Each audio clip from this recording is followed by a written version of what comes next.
Anya, anong ginagawa mo dito? Hating gabi na. Tsaka hindi ka dapat pumapasok sa kung saan saang kwarto ng bahay. Kaya tayo napagbibintangan eh. Ako lang naman ang pinagbibintangang magnanakaw. Diba na sabi mo masama ang magnakaw? Ikaw naman yung nakakalimutan. Hindi naman ako kukuha ng hindi sa akin.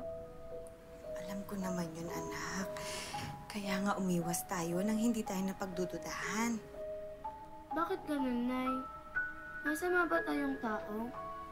Sa school, pinagbibintangan din tayong mga maligno dahil ba maitim tayo?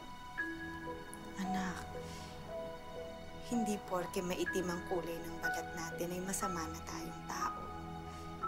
Walang kinalaman ang kulay sa pagkatao ng isang tao. Kung kutsain ka man ng mga kaklase mo, umiwas ka na lang para hindi na magkagulo. Naiintindihan mo ba?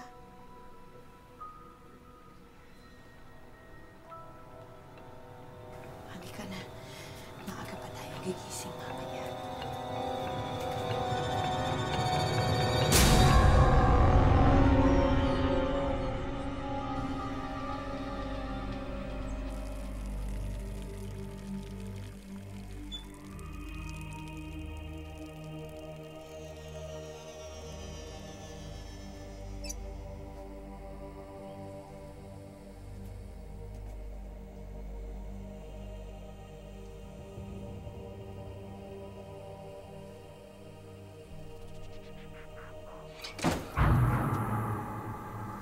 Sino yan?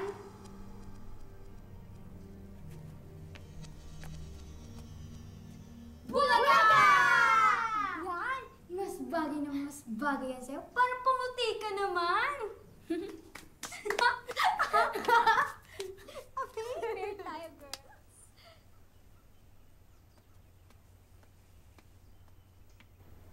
Good morning, class.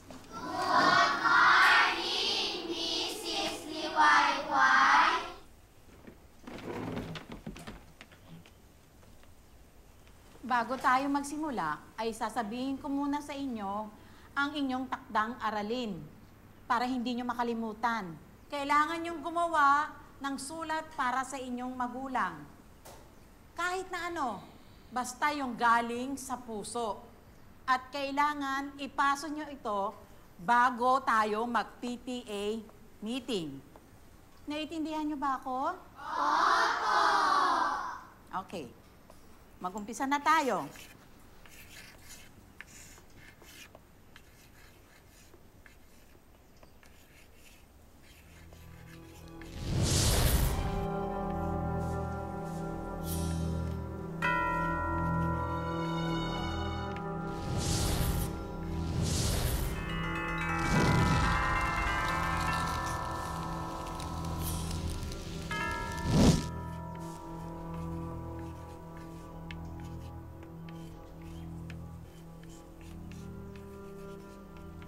Sino sa inyo nakakaalaman tungkol sa buktong? Sino makapagbibigay ng isang halimbawa ng buktong? Yes, Marga. Ayan na. Hindi mo pa nakikita. Magaling. Ano ang sagot? Ayan na. Hindi mo pa nakikita. Anya.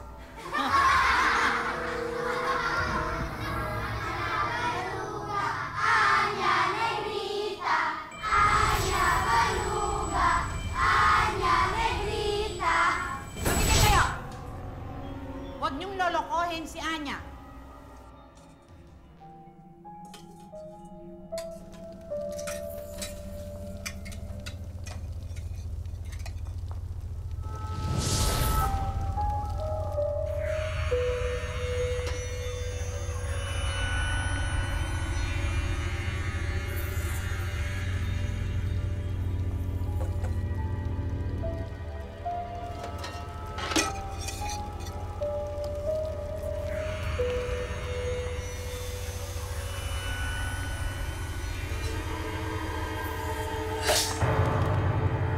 Mai, kanina pa ako tawag ng tawag.